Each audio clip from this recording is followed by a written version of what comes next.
Nelabai sunkiai žinau. Zelenskis jie gavo kitus metai po mūsų. Ne, po mūsų, kad nebūtų šalia. Tai gali pradėti, kad sukasi nuo laisvės. Būtent gyveniai. Svajonės ir sapnai, tada kaip pasakei. Ir visada prieš kroniką būdavo parašyta, perskaitys tu kitam, jie gali padauginti. Iš esmės niekas nepasikeitė, bet labai stipriai pasunkėjo. Va tada jau kai suėmė Svarinską, mes supratom, kad tuoj pat suims ir kunigą Tamkevičių.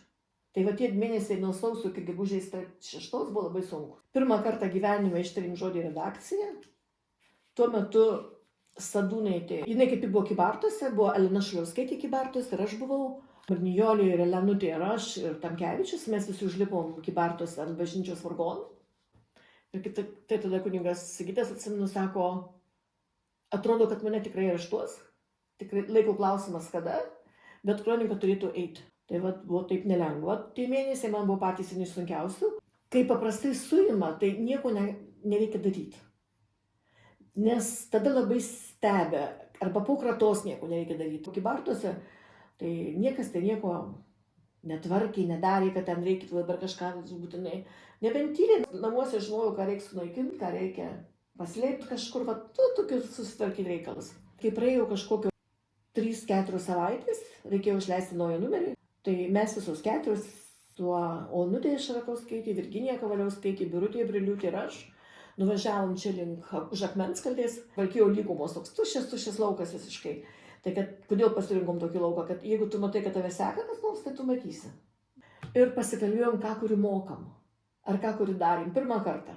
Nors gyvenom jau 3 metai kartu ir vis žinom, kad kažkas kažką daro. Ir tada paaiškėjau, kad Onutė Šarakauskaitė žino kelius į Maskvą, kam galima nuvežti ir perduoti. Virginija žino, iš kur galima medžiagą surinkti iš Lietuvos. Aš mokėjau redaguoti, Birutė irgi galėjo padėti redaguoti ir fotografuoti mokėjau, filmutes padaryti. Ir mes supratom, kad mes viską galim padaryti. Pradėjom galvoti, koks kunigas galėtų padėti, nes čia reikia daugiau tokių visai bažnytinių dalykų, kur tu nebūni posėdžiuose ir panašiai. Bet kunigas atsirado tik tai po kokių kelių mėnesių, po kokių kelių numerių, kai jau išėjau.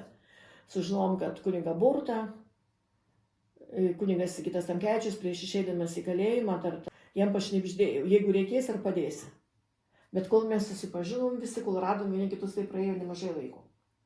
Tai taip išėjo 58 numeris, išėjau jau tada po arešto. Paskui apetitas augo bevalgant, paskui norėjau ir 2, ar 3, ar 4, ir kiek galima ilgiau.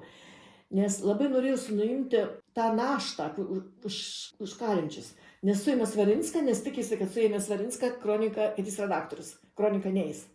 Tada tikisi, kad suėmė Tamkevičių, kronika neis. Nes jeigu neis, nes Lietuvoje visi buvo sunerime, o kas toliau? Nes niekas nieko nežino, niekas nekalba.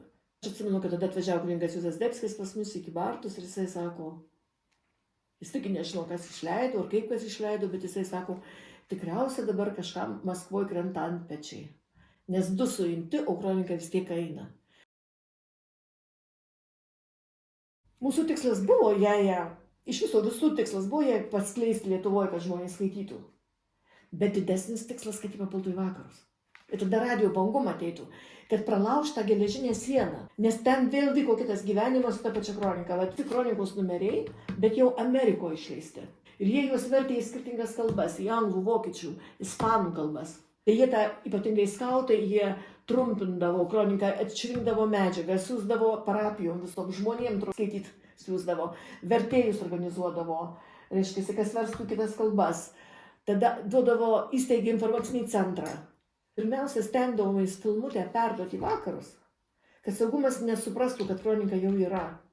Nesuprantat, kai pas kažką daro kratą ir randa kronikos numerį, vieną, jie jį pasiėmė ir sako, nežinom, kad išėjo naujas numeris. Tada sustiprina sekimą. Tai tu pirmą perduodi tą, o paskui šitus.